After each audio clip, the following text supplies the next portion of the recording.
Aim right, achieve big at KR Mangalam University. Air India विमान हादसे की शुरुआती जांच रिपोर्ट सामने आ गई है। भारतीय विमान दुर्घटना जांच ब्यूरो यानी कि AAIB की रिपोर्ट में कई चौंकाने वाले फैक्ट सामने आए हैं। रिपोर्ट के मुताबिक टेक ऑफ के कुछ सेकंड ही बाद विमान के दोनों इंजन अचानक बंद हो गए थे, जिससे विमान की स्पीड धीमी हुई और विमान क्रैश हो गया। इस दौरान दोनों पायलट्स के बीच बातचीत होती है। एक पायलट ने पूछा, आपने फ्यूल क्यों बंद कर दिया? इस पर दूसरे पायलट ने जवाब दिया, मैंने ऐसा नहीं किया। इस बातचीत के कुछ सेकंड बाद ही प्लेन की स्पीड धीमी होने लगती है और ये विमान मेडिकल कॉलेज की बिल्डिंग से जा टकराता है। मामले में भारत के विमान दुर्घटना जांच ब्यूरो यानी कि AAIB ने हादसे के कारण जाने और अब 15 पेज की रिपोर्ट जारी की है। ये शुरुआती रिपोर्ट है। इसमें न सिर्फ तकनीकी कारणों का खुलासा हुआ है, बल्कि कॉकपिट में हुई आखिरी बातचीत ने कई नए सवाल खड़े कर दिए हैं। बोइंग 787-8 ड्रीमलाइनर विमान ने अहमदाबाद एयरपोर्ट से उड़ान भरी थी और कुछ ही सेकंड बाद इंजन फेल होने के कारण विमान BJ मेडिकल कॉलेज हॉस्टल से टकराकर दुर्घटनाग्रस्त हो गया। बताते चलें कि एयर इंडिया का ये विमान 12 जून को अहमदाबाद से लंदन जा रहा था। हादसे में 260 लोगों की मौत हो गई थी। इनमें 241 यात्री और क्रू मेंबर्स और 19 अन्य नागरिक शामिल थे। दोनों इंजनों का फ्यूल एक साथ बंद।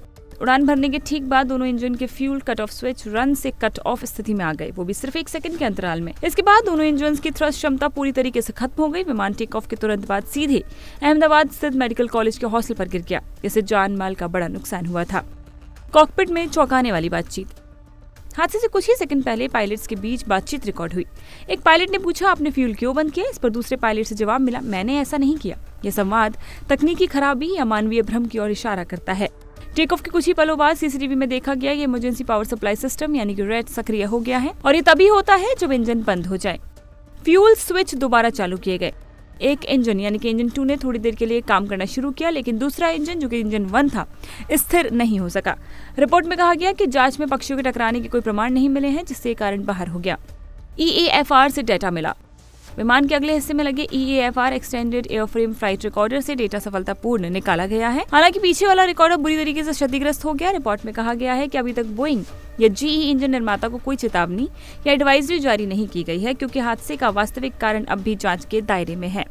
तो अभी तक ये सारे तथ्य सामने आ चुके हैं और भी जांच जारी है। ऐसी तमाम रिपोर्ट्स, तमाम जानकारियां हम आपके लिए लाते रहेंगे। जुड़े रहिए इंडिया TV के साथ।